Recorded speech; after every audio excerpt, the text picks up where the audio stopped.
Intrepid is an aircraft carrier, served in the U.S. Navy from 1943 till 1974. And so where we are standing right now is the ship's hangar deck. So right now as a museum, we have lots of artifacts talking about the history of the ship. But if you imagine what this would have been like when the ship was in service, this is where aircraft on board the ship were stored and maintained. So you can imagine lots and lots of planes in this space, a lot of crew members making sure that things are repaired, working on planes and all of that. And our exhibits really follow a timeline of Intrepid's history.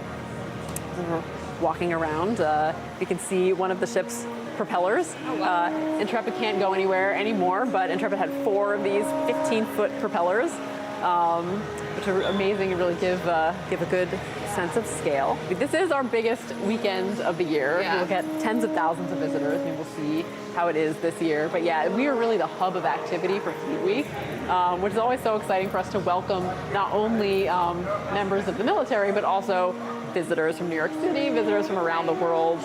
So yeah, it's a really exciting time for us. So this is an exhibit that we opened at the end of last year. It's called Final Flight. And what we have on display here are fragments from a World War II aircraft called the Corsair, fighter aircraft, that this pilot, his name is Loren Isley, took off from Intrepid in March of 1945 on his very first combat mission and was shot down, and his aircraft crashed into the ocean. 50 years later, a Japanese fishing boat snagged these fragments of the aircraft and brought them up out of the water, and they were on display in Japan for a while, and then that museum wanted to send them back home. And in the process of having these artifacts and having them conserved and displayed, we found family members of this pilot who went down, who had letters from him, like things that had been saved, just telling his personal story.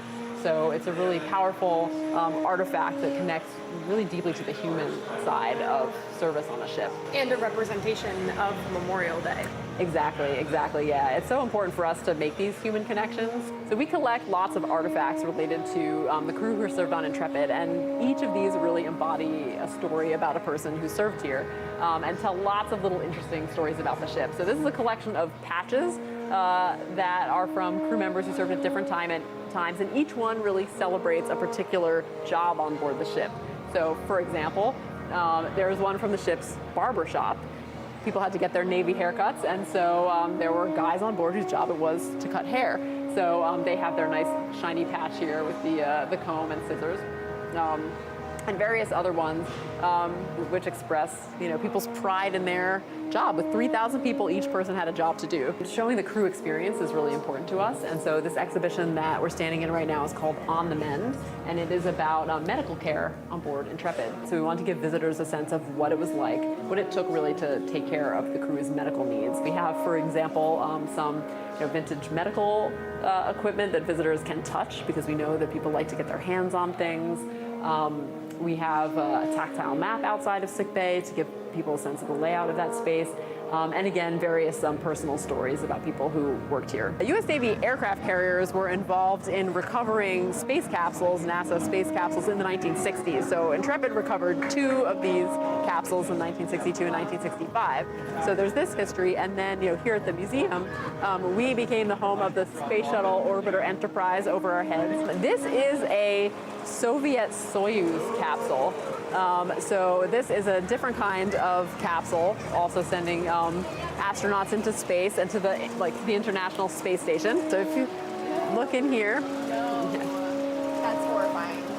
yeah. So this is So imagine people lying down, coming back. This is the descent module. So this is what people came back down in. That's very close quarters in there. Yeah, it really just drives home, what it takes to be an astronaut and what that journey was like for them. So I'm wondering what kind of feelings, emotions it kind of stirs up for you every year as you see just thousands of people come out to the Intrepid to learn about the history. Yeah, I mean, we're always proud to be a hub of activity for Memorial Day, welcoming thousands of military personnel, thousands of New Yorkers and visitors come here and to learn about service in the U.S. military.